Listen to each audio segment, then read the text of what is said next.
হযরত ঈসা রাসূলুল্লাহ আল্লাহর পয়গম্বর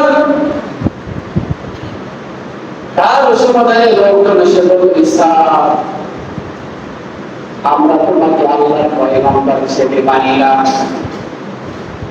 ঈসা বললেন, কেউ বলল তোমরা আমাকে মানবে? তারা বলল, আপনি যদি মৃত মানুষ থেকে জীবিত করে দেখাইতে পারে তাহলে আমরা বুঝবো আপনি আল্লাহর পয়গম্বর। দেখছেন কি রকম তারা নবীদেরকে প্রশ্ন করছে যে আপনি আল্লাহর নবী। আমরা বিশ্বাস করবো যখন আপনি মৃত মানুষকে জীবিত করবেন।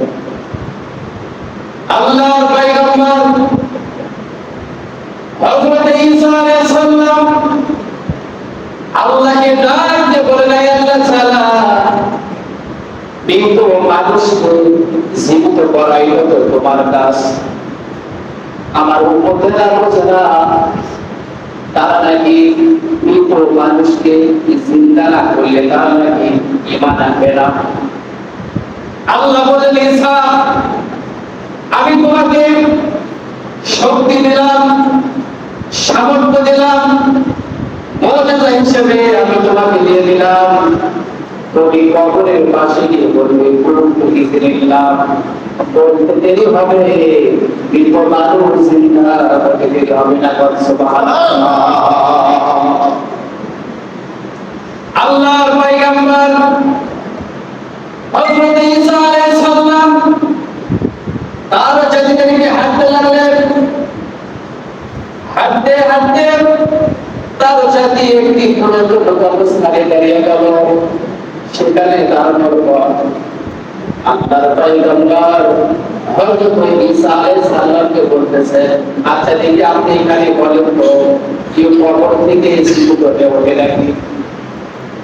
আল্লাহর পয়গম্বর হযরত ঈসা আলাইহিস সালাম কুল বিইজনিল্লাহ বলতে দেরি হয়েছে, মৃত মানুষ জিন্দা হতে দেরি হয় নাই। সুবহানাল্লাহ। হযরত ঈসা আলাইহিস সালাম লোকটার দিকে তাকিয়ে দেখলেন, লোকটার দাড়িগুলো সাদা, মাথার চুলগুলো সাদা, তার শরীর থেকে ফটফট করে তার ঘামগুলো পড়তেছে আর তার শরীর কাঁপতেছে। ঈসা আলাইহিস সালাম লোকটাকে বললেন, ভাই তোমার নাম কি? আশ্চর্য কথা, যে লোককে মৃত থেকে জীবিত করলেন ঈসা আলাইহিস সালাম, লোকটা ঈসা আলাইহিস সালামকে সালাম দিয়ে বলতেছেন, আমি আপনাকে চিনি। সুবহানাল্লাহ। বলতেছে, আমি আপনাকে চিনি, আপনি বলেন আল্লাহর পয়গম্বর হযরত ঈসা। সুবহানাল্লাহ। ঈসা আলাইহিস সালাম বলেন, কেমন করে হবে? এই তোমাকে তো কিছুক্ষণ আগে আমি জীবিত করলাম, তুমি আমাকে কেমন করে চেনো? এবার লোকটা বলতেছেন, আমার নাম হলো সাম, আমার বাবার নাম হলো নূহ, আমার বাবা একদিন আমাকে বলেছিল সামনে আমি চলে যাওয়ার পরে একজন নবী আসবে যার নাম হলো ঈসা, কিন্তু তার জামানার লোকজন তাকে মানতে চাবে না, তারা তাকে মৃত থেকে চিন্তা করতে বলবে। ওই সময় সাম, তুমি যদি মৃত্যু যদি তোমার হয়ে যায় তোমাকে হয়তো আবার চিন্তা করা হবে। সুবহানাল্লাহ। সাম বলতেছেন, আমি যখনই আবার জীবিত হলাম আমার বাবার কথা মনে পড়ে গেছে, এই জন্য আমি বুঝতে পেরেছি আপনি হলেন হযরত ঈসা। সুবহানাল্লাহ। ঈসা আলাইহিস সালাম এবার বলতেছেন, আমি বিশ্বাস করি না তুমি যে নূহ আলাইহিস সালামের নিজের ছেলে আমি বিশ্বাস করি না। তার কারণ হলো আল্লাহ পাক আমার উপরে যে কিতাব নাযিল করেছে, ওই কিতাবের ভেতরে আমি দেখেছি নূহ আলাইহিস সালামের জামানায় মানুষের চুলদারি সাদা ছিল না, তাহলে তোমার কেন চুলদারি সাদা? লোকটা এবার বলতেছে আল্লাহর পয়গম্বর, চুলদারি আমারও সাদা ছিল, আমার যখন ইন্তেকালের সময় হয়ে এসেছিল, মালাকুল মউত যখন আমার রূহটা কবজ করেছিল, আমাকে ঝাপটে মেরে ধরেছিল, যে আঘাতটা আমি পেয়েছিলাম, যে কষ্ট আমি পেয়েছিলাম, ওই কষ্ট ওই চিন্তায় আমার চুলদারিগুলো সাদা হয়ে গেছে। আল্লাহু আকবার।